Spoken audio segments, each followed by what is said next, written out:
பாரிஜாதம் 31. சர்வாவிற்கும் தன் உடையின் நிறத்திலேயே ஆர்த்தி வேஷ்டி சட்டையை தேர்ந்தெடுக்க பில் போட்டுக்கொண்டு வெளியில் வந்தனர். அதே நேரம் அஞ்சனாவிற்கு ஈஸ்வரியிடமிருந்து அழைப்பு வந்தது. அம்மா தாங்க கூப்பிடுறாங்க என்றபடி அழைப்பை ஏற்று சொல்லுங்கம்மா என்றாள். எப்படி இருக்க அஞ்சு? நல்லா இருக்கேம்மா, நீங்க எப்படி இருக்கீங்க? மனசு நிறைஞ்சு இருக்கு அஞ்சு. ராத்திரி எல்லாருக்கும் சுத்தமா தூக்கமே இல்லை. காலையிலேயே உங்ககிட்ட பேசணும்னு மனசு கிடந்து அடிச்சுக்குச்சு. ஆனால் அவ்வளோ சீக்கிரம் பண்ணால் தொந்தரவாக இருக்குமேனு தான் இப்போ பண்ணேன். சொல்லுங்கம்மா, என்ன விஷயம்? நீ என்ன பண்ணிகிட்ருக்க? எனக்கு உன்னை பார்க்கணும் போல இருக்கு அஞ்சு. அப்பாவை வர சொல்லியிருக்க, அங்கே வரட்டுமா என்றார். என்னம்மா இதுக்கெல்லாம் போய் பெர்மிஷன் கேட்குறீங்க என்றவளிடமிருந்து கைபேசியை வாங்கிய சர்வா, அத்தை நீங்கள் கஷ்டப்பட வேண்டாம், நாங்கள் பக்கத்தில் தான் இருக்கோம், இன்னும் கொஞ்சம் நேரத்தில் வீட்டுக்கு வரோம் என்றதில் பரபரப்பானார் ஈஸ்வரி. நிஜமாவா மாப்பிள்ள? ஆமாம் அத்தை, பக்கத்தில் ஒரு வேலை, அதை முடிச்சுட்டு 1 மணி நேரத்தில் வந்துடுவோம். அப்படியா, சரி வாங்க வாங்க, நான் அதுக்குள்ளே விருந்துக்கு ஏற்பாடு பண்ணுறேன் என்று பரபரப்பாக இயங்கினார். என்னதான் நாளை மறுவீட்டு அழைப்பு வைத்திருந்தாலும் இன்று வருபவர்களை உபசரிக்காமல் இருக்க முடியுமா என்ன? அதனால் உடனே பையை எடுத்துக்கொண்டு கிளம்பியவர் அஞ்சலியை சமையலுக்கு தேவையான முன் தயாரிப்புகளை செய்ய சொல்லிவிட்டு சென்றார். அடுத்த 1 மணி நேரத்தில் தன் குடும்பத்தோடு சர்வா மாமனாரின் வீட்டிற்கு வந்திருந்தான். வாசலிலேயே காத்திருந்த அஞ்சலியை கண்டதும் ஆர்த்தி ஓடி செல்ல ஈஸ்வரி இருவருக்கும் ஆலம் எடுத்து அழைத்து கொண்டார். மகள் மருமகனுக்காக தடபுடலாக விருந்து ஏற்பாடு செய்திருக்க, உட்காருக்கா, உட்காருங்கத்தா என்று அஞ்சலி அவர்களுக்கு பரிமாறினாள். நீயும் எங்க கூடவே உட்கார் அஞ்சலி என்ற சர்வாவிற்கு ருத்ரவேலனிடமிருந்து அழைப்பு வந்தது. ஒரு முக்கியமான கால், பேசிட்டு வந்துடுறேன் என்று வெளியில் சென்றவன் அழைப்பை துண்டித்தபடி உள்ளே வந்து, அத்தை நான் அவசரமாக கிளம்பியாகணும் என்றான். சாப்பிட்டுட்டு கிளம்பலாமே மாப்பிள்ள? இருக்கட்டும், நீங்கள் இவங்கள பாருங்க, நான் வந்து சாப்பிட்றேன் என்றான். என்னங்க, சாப்பிட உட்காந்துட்டு எந்திரிக்கக்கூடாது, எவ்வளோ நேரம் ஆகிடும், சாப்பிட்டுட்டு கிளம்புங்க என்று அஞ்சு சொல்ல ஆர்த்தி அவனை இழுத்து வந்து அமர்த்தினாள். அடுத்த 10 நிமிடங்களில் அவசரமாக உணவை முடித்தவன் ருத்ரவேலன் அழைத்ததன் பேரில் கமிஷனர் அலுவலகத்துக்கு சென்றிருந்தான். ருத்ரவேலனுக்கு சர்வேஸ்வரன் சல்யூட் வைக்க அங்கே அவனுக்கு முன்பாக வந்திருந்த செந்தில் சர்வாவிற்கு சல்யூட் அடித்தான். அதை சிறு தலையசைப்போடு ஏற்றவன், சார் என்ன இவ்வளோ அவசரமாக வர சொல்லியிருக்கீங்க, என்ன விஷயம் என்றான் தீவிரமான குரலில். கவியோட டெத்துக்கு யார் காரணம்னு கண்டுபிடிச்சாச்சா சர்வா? இதுவரைக்கும் எனக்கு அப்டேட் வரல. வாட்ஸ் கோயிங் ஆன் என்று ருத்ரவேலன் கேட்கவும், சார் நான் தான் சொல்கிறேனே, அது கண்டிப்பாக ஆலவந்தானோட வேலையாக தான் இருக்கணும் என்றான் செந்தில். அதுக்கு என்ன ஆதாரம் செந்தில்? சார் ஆதாரம் இன்னும் கிடைக்கல, ஆனால் என்னால் கண்டிப்பாக சொல்ல முடியும். யோ, இன்வெஸ்டிகேஷன் எந்த அளவில் இருக்குன்னு கேட்டால் நீ உன்னோட இன்ட்யூஷனை சொல்லிட்டு இருக்க. கோர்ட்டில் இதை சொல்லி ஆலவந்தானை அரெஸ்ட் பண்ண வாரண்ட் வாங்க முடியுமா என்று ருத்ரவேலன் அடக்கப்பட்ட குரலில் கேட்க, சாரி சார் என்றான். சர்வா, வாட் அபவுட் யூ என்றிட, சார் சர்க்கம்ஸ்டான்ஷியல் எவிடன்ஸ் எதுலேயுமே ஃபிங்கர் பிரிண்ட்ஸ் இல்லை. போஸ்ட்மார்ட்டம் ரிப்போர்ட் நான் ஆல்ரெடி உங்களுக்கு அனுப்பிட்டேன். ஒருத்தர் 2 பேராக இருந்தால் பரவாயில்ல, கவி கான்டாக்ட் லிஸ்ட்டில் எக்கச்சக்கமான ஆட்கள். அதை விட முக்கியமாக நம்ம டிபார்ட்மெண்ட் ஆட்களில் 4 பேர் அவளோட கான்டாக்டில் இருந்திருக்காங்க. அவங்க எல்லாருக்குமே HIV பாசிட்டிவ். இவங்க இல்லாமல் கவியோடு இருந்த மொத்த பேரில் எவன் பழி வாங்க அவளை போட்டு தள்ளினான்னு கண்டுபிடிக்க டைம் வேணும் சார். எவ்வளோ நாள்? இப்போ தான் ஒவ்வொரு CCTV ஃபுட்டேஜாக செக் பண்ணிகிட்ருக்கோம். ஆலவந்தான் ஜெயிலில் இருக்கிறதால அவனோட தொண்டர்படையை சேர்ந்த யாராவது கூட இதை செஞ்சிருக்க வாய்ப்பு இருக்குது. ஒரு நிமிஷம் சர்வா, ஆலவந்தான் வெளியே வந்தாச்சு தெரியுமா? இது எப்போ சார் என்று இருவருமே திகைப்போடு ருத்ரவேலனை பார்த்தனர். 2 மணி நேரத்துக்கு முன்னாடியே பெயிலில் வந்தாச்சு. அதோட ஆலவந்தானுக்கு உன்னை உடனடியாக பார்க்கணுமா, இப்போ தான் எனக்கு கால் வந்தது என்றான். என்னையா? சார் நல்லா கேட்டு பாருங்க, அவன் கவிக்கு பதிலாக வேற யாரையாவது அரேஞ்ச் பண்ண சொல்லியிருப்பான். நீங்கள் மாற்றி சொல்லிட்டு இருக்கீங்க. அப்படியே இருந்தாலும் அதுக்கு எதுக்கு சார் அவன் உங்களுக்கு கால் பண்ணா என்று புன்னகையோடு கேட்க பக்கென சிரித்து விட்டான் ருத்ரவேலன். சர்வா, நானே அந்த ஆள் தேவையில்லாமல் உன்னை பார்க்க அழைக்கிறது எதுக்குன்னு புரியாமல் இருக்கேன். உனக்கு இந்த நேரத்தில் காமெடி பண்ணுறதா விவஸ்தை இல்லையாடா? சார் நான் என்ன இல்லாததையா சொன்னேன்? சரி சொல்லுங்கள், எதுக்கு என்னை பார்க்கணுமா? அதுதான் தெரியலன்னு சொன்னேனே. ஆனால் வீடியோ லீக் ஆனதுக்கும் உனக்கும் சம்மந்தம் இருக்கும்னு சந்தேகப்பட்டு கூப்பிட்டுருப்பாங்கன்னு நினைக்கிறேன். என்ன சார் சொல்கிறீங்க? ஆமாம் செந்தில், இப்போதைக்கு ஆலவந்தானோட காலேஜ் இஷ்யூவில் சம்மந்தப்பட்டிருக்கிறது சர்வா தானே. அதனால் அந்த பகையை வீடியோ மூலமாக தீர்க்க நினச்சி கூப்பிட்டுருக்கலான்னு ஒரு கெஸ். எனக்கு தெரிஞ்ச சோர்சஸ் மூலமாக இது உறுதியாகியிருக்கு. சார் இது அபாண்டமான குற்றச்சாட்டு. யாருக்காகவோ சர்வா சாரை பலி கொடுக்க பார்க்குறாங்க, நம்பாதீங்க என்றான் செந்தில். காம் டவுன் செந்தில், எனக்கும் தெரியும். ஆனால் எப்படி சம்மந்தமே இல்லாமல் சர்வா மேலே இப்படி ஒரு சந்தேகம் வந்திருக்குன்னு தான் எனக்கு புரியலை. சார், கண்டிப்பாக இது சர்வா சாரை பழிவாங்க நம்ம ஆளுங்க எவனோ போட்ட ஸ்கெட்சாக தான் இருக்கணும் என்றிட, அப்படியா சொல்கிற? கண்டிப்பாக சார் என்று அவன் முடிக்கும் முன்னமே, சார் நீங்கள் எதிர்பார்க்காம இருந்திருக்கலாம், ஆனால் இதையெல்லாம் நான் எதிர்பார்த்தேன். என்ன சர்வா சொல்கிற? சார், அவங்களுக்கா என் மேலே சந்தேகம் வந்திருக்காது, ஆனால் ஒருத்தன் வர வச்சிருக்கலாம். யாரை சொல்கிற நீ? ரவி. அவனா? ஆமாம் சார். அவனுக்கு உன் மேலே என்ன வன்மம் என்று ருத்ரவேலன் முடிக்கும் முன்னமே, என்ன சார் இப்படி கேட்டுட்டீங்க? அவன் ஆரம்பத்திலிருந்தே சர்வா சார் மேலே ஏதாவது ஒரு விதத்தில் அவதூறு பரப்ப பார்த்துட்டு இருந்தவன். அதுலேயும் அவனோட ஃப்ரெண்டை உள்ளே தள்ளினதில் சார் மேலே செம கடுப்போடு இருந்தான். நிஜமாவா சர்வா என்று ஏதும் அறியாதவனாக ருத்ரவேலன் கேட்க, ஆமாம் சார், அவன் 6 உயிர் நண்பன் இப்போ குடும்பமாக இல்லாமல் இருக்க இடமில்லாமல் போனதுக்கு நான் தான் காரணம்னு என்னை பழி வாங்குறாராம். இது என்ன பைத்தியக்காரத்தனம்? சார், அது மட்டும் இல்லாமல் சர்வா சார் அஞ்சனா மேடமை கட்டிக்கிட்டதும் அவனுக்கு பிடிக்கல. அதனால் கண்டிப்பாக சாருக்கு எதிராக செஞ்சுருக்க வாய்ப்பு இருக்குது. அதோட அன்னைக்கு சார் அசோக் பேரண்ட்ஸ் சிப்ளிங்ஸ்க்கு வீடியோ போட்டு காட்டினதால கவியை அரெஸ்ட் பண்ணதை காரணமாக வச்சு சார் இந்த விஷயத்தில் மாட்ட வச்சிருக்கலான்னு நினைக்கிறேன் என்றான் செந்தில். எப்படியா எல்லாம் பக்கம் இருந்து பார்த்த மாதிரி சொல்கிறேன் என்று ருத்ரவேலன் கேட்கவும், சார், அன்னைக்கு கவி அசோக்கை அரெஸ்ட் பண்ணி கஸ்டடி எடுக்க சொன்னது சர்வா சார். அன்னைக்கு ஸ்பாட்டில் இருந்த யாரை கேட்டாலும் சொல்லுவாங்க. அதையே அவன் சாருக்கு எதிராக மாற்றியிருப்பான். ஆனாலும் இதெல்லாம் அசோக்குக்காகன்னு நினைக்கிறப்போ வாயில் நல்லா வருது. என்ன ஒரு ஆழமான ஃப்ரெண்ட்ஷிப் பார்த்தீங்களா சார்?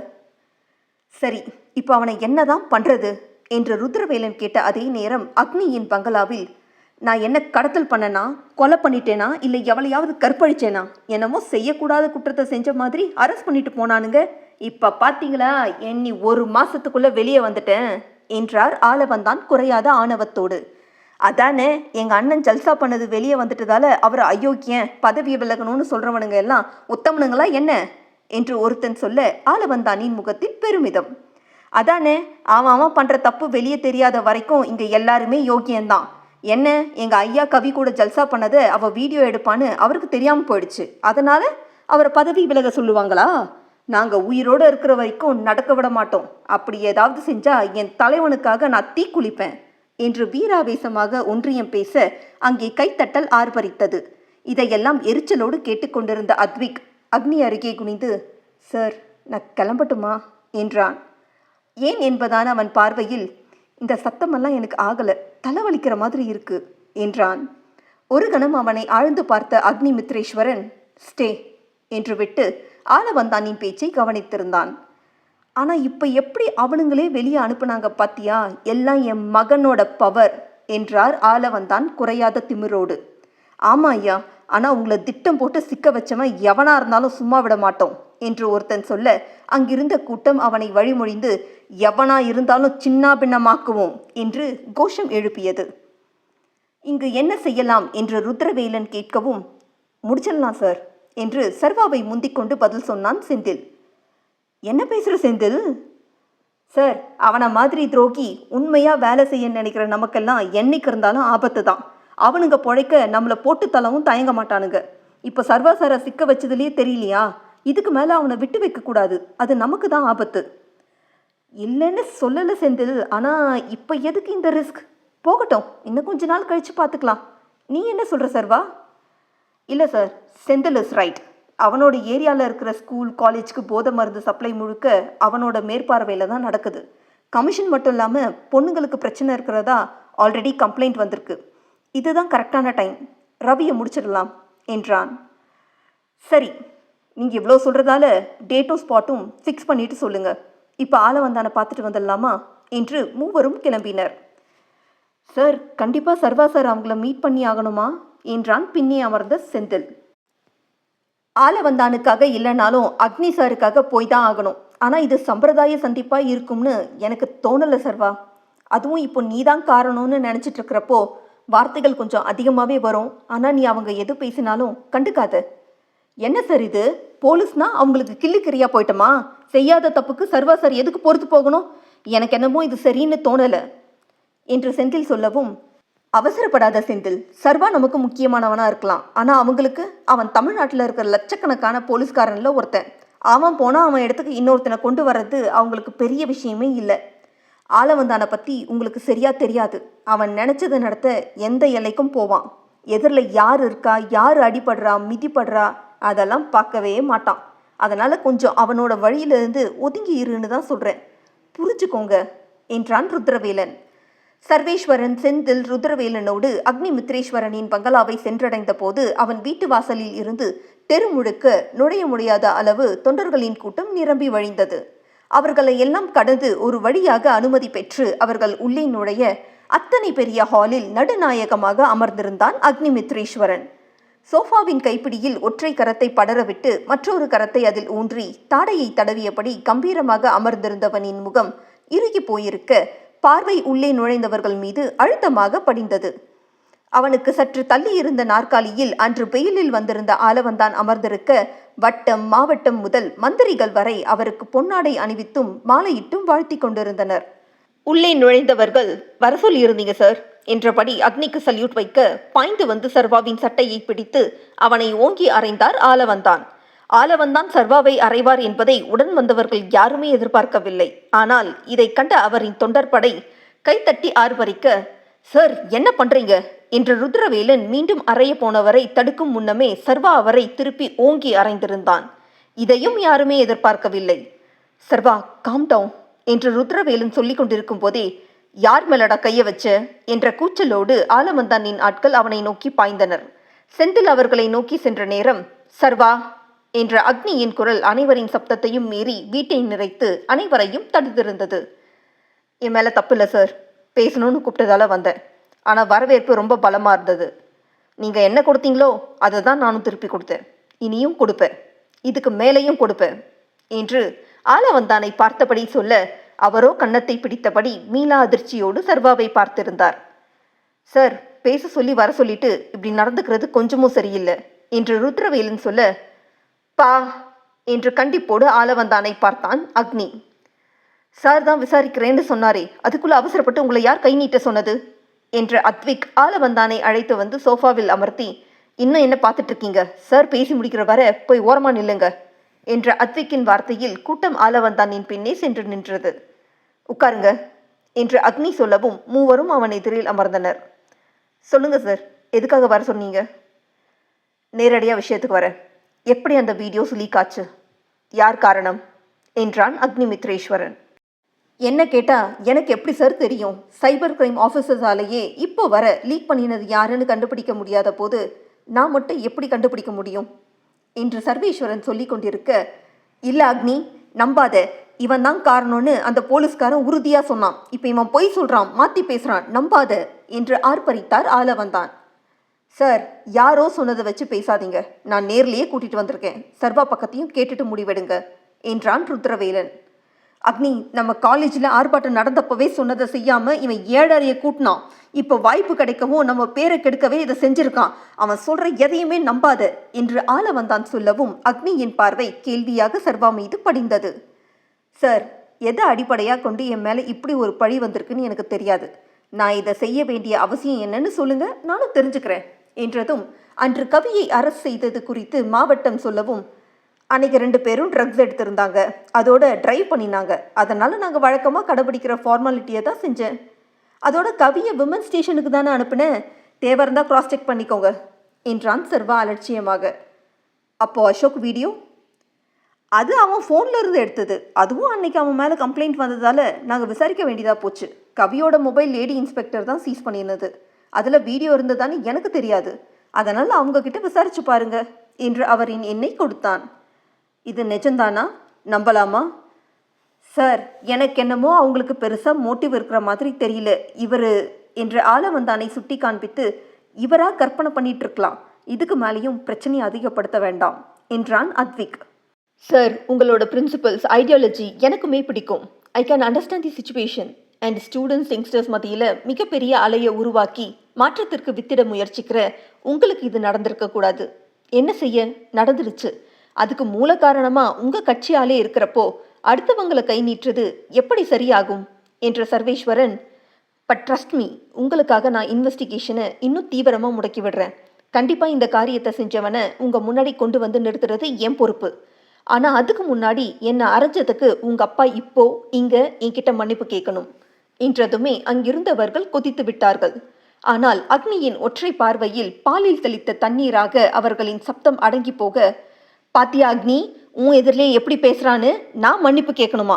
என் வயசு என்ன, அனுபவம் என்ன, நான் இவன்கிட்ட என்று முடிக்கும் முன்னமே மன்னிப்பு கேளுங்க என்றான் அக்னிமித்ரேஸ்வரன். அக்னி, என்னப்பா சொல்ற என்று உச்சபட்ச அதிர்ச்சியில் ஆள வந்தான். சொன்னதை செய்யுங்க என்றவனிடம் அதே மாறாத பாவம்.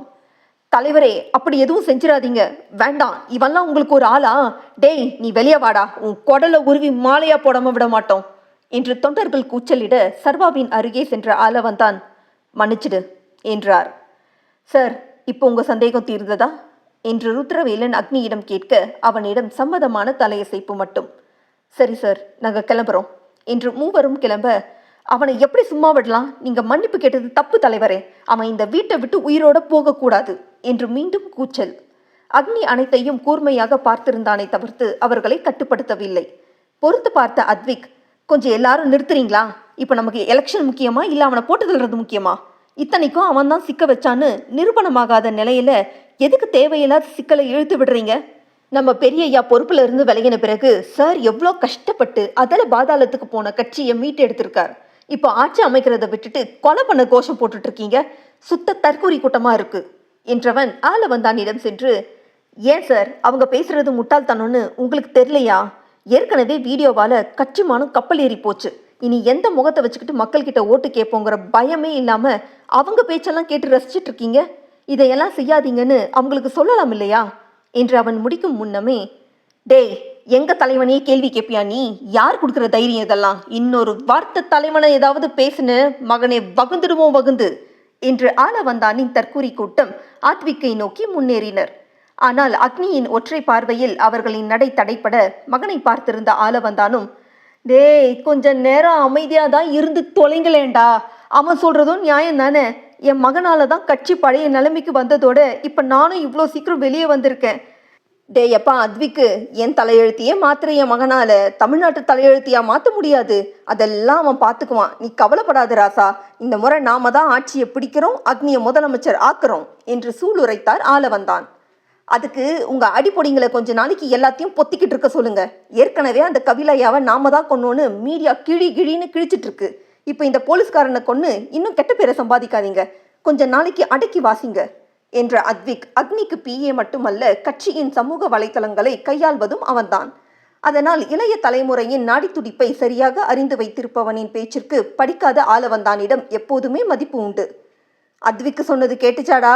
கொஞ்ச நாளைக்கு எல்லாத்தையும் பொத்திக்கிட்டு இருங்க என்றார் தன் தொண்டர்களிடம்.